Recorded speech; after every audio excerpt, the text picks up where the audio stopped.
Hi, my name is Ray Asebedo. I'm an assistant professor and specialist in the area of precision agronomy. You may be familiar with these kind of large fields behind me. It's 160 acres.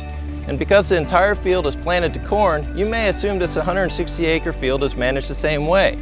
However, over the past few decades, researchers have found that it's better to do site-specific management of crops, and we use precision agriculture to do this. The example I'll use today is nitrogen management. Plants need nitrogen to grow healthy leaves and produce good crop yields.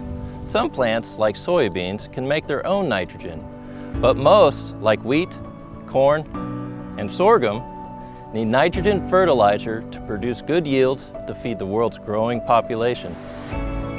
Imagine we actually break this field up into a grid.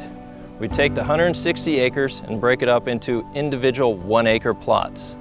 And then we assess the nitrogen needs of each individual plot. We use agricultural drones to survey the field, and the drones collect information that we know will help us accurately assess the nitrogen needs of each individual plot. We then enter this data into computer programs in the lab and generate detailed reports with nitrogen application recommendations. We then give these reports to our agronomists who work with growers to develop specific recommendations based on their land. Then the grower implements these site-specific nitrogen recommendations in their field.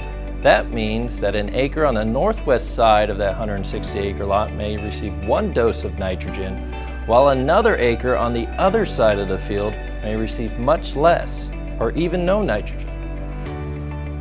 This saves the grower money and helps the environment. Site-specific nutrient management is one of many solutions agronomists use to help feed the world in a sustainable manner. We are committed to protecting the environment and to ensure all families around the world have nutritious, affordable food. I am Ray Asebedo, and I help feed the world.